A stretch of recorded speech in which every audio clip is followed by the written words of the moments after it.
The NBA offseason is a time that typically comes with more than enough excitement to hold basketball fans over for a few months, with all of the moves being made and big deals going down, which for us as fans is awesome. But while the flashiest moves and craziest signings are getting all of the attention, there are always a few signings that fall under the radar and then during the season prove to be even more valuable than the ones that got all of the attention. This brings us to today's video, where we'll be discussing 5 sneakily great signings that have been made during free agency so far that haven't really gotten much attention, but should prove to help their new teams in a big way. Before we start though, it turns out a good amount of you watching right now aren't even subscribed to the channel, so if you enjoy the content, consider hitting the subscribe button, as not only does it help out a ton, but it also very much appreciated. Now with that being said, let's begin.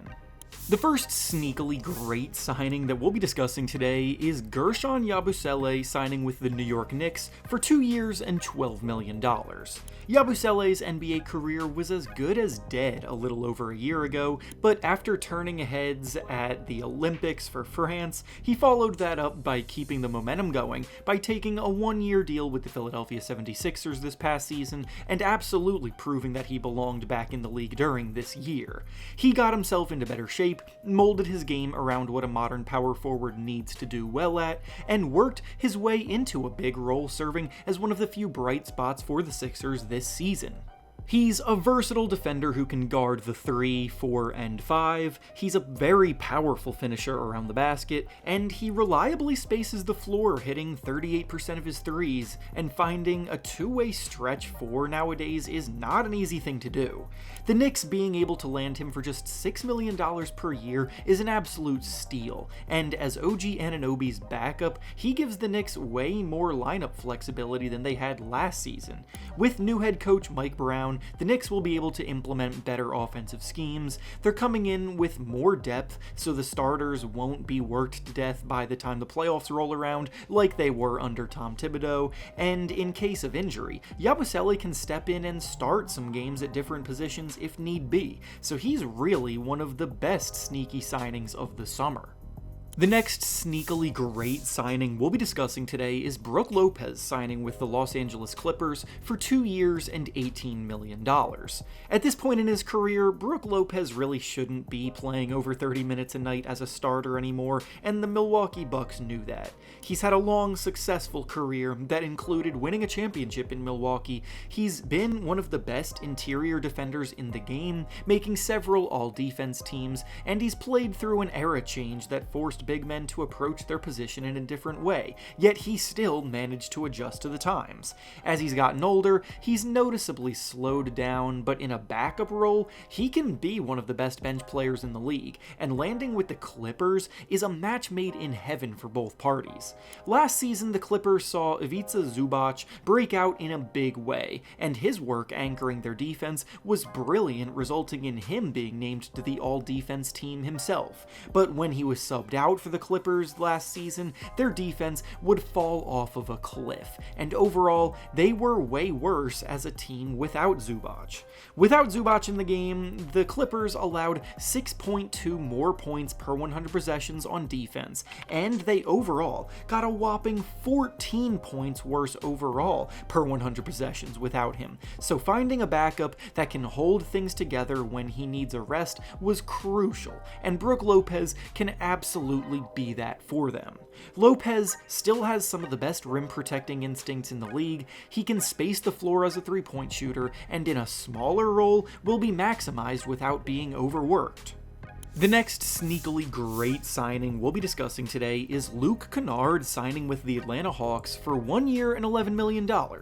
Luke Kennard is one of the league's best shooters that never really gets much shine for it. He's led the NBA in three-point percentage on 2 separate occasions. He's never shot below 39% from 3 in any season. He has a useful handle and can serve well as a team's secondary ball handler, and is even a pretty good passer for a shooting guard, boasting an impressive 3-to-1 assist-to-turnover ratio, so he does well taking care of the ball too. In Atlanta this season, they did a pretty pretty solid job developing their young talent and maximizing the output from the players they had, even through all of the injuries the team suffered, but Trae Young was still tasked with way too much of the lifting on offense, and the way that the Hawks have gone about their offseason has been pretty impressive if I'm being completely honest here. Obviously, their acquisition of Nickeil Alexander-Walker in a sign-and-trade with Minnesota gets most of the attention from the media and fans, but Kennard gives their backcourt a punishing lights-out shooter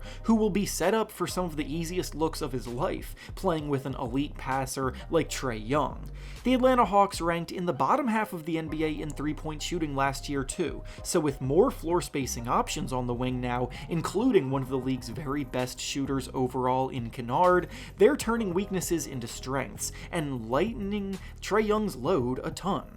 The next sneakily great signing so far that we'll be discussing today is Bruce Brown signing with the Denver Nuggets for 1 year on the veterans minimum. Bruce Brown's journey over the last few seasons has been pretty crazy, as he played a massive role in the Nuggets winning a championship back in 2023, took a huge payday that offseason, and now that he's finished cashing out, he's returning to the place that took his career to the peak to run it back. The Denver Nuggets have missed him dearly over the last 2 seasons too, as they've seen their depth get perpetually depleted, and this past year was approaching a breaking point in the Nikola Jokic era. The team was maxed out on cap space, they had very few tradable assets, and patience was running thin, so they started things off by trading away Michael Porter Jr. and his max contract in order to bring in Cam Johnson, who is not only an upgrade but at a fraction of the price, and with that move getting all of the attention from the fans and in the media, the Nuggets have been sneakily nailing plenty of other moves like this Bruce Brown signing.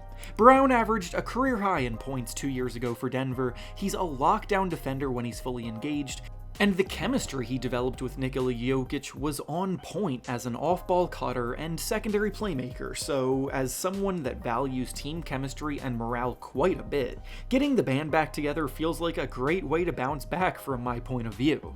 And finally, the last sneakily great signing that we'll be discussing today is Luke Kennard signing with the San Antonio Spurs for 4 years and $41 million.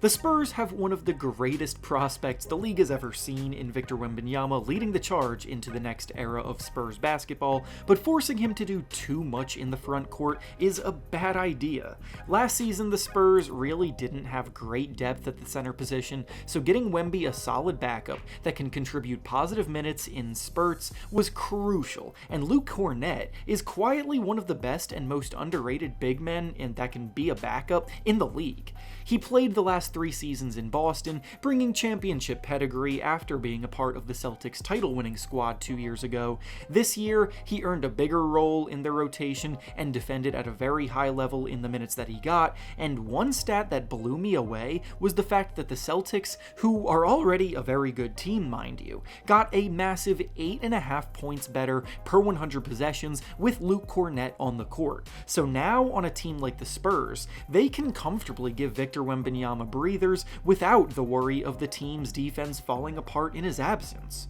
And with that being said, that's all I have for you today. Make sure to like the video, subscribe to the channel, and comment down below which signings you think were the most underrated of the summer so far. Thanks for watching, and I'll see you all next time.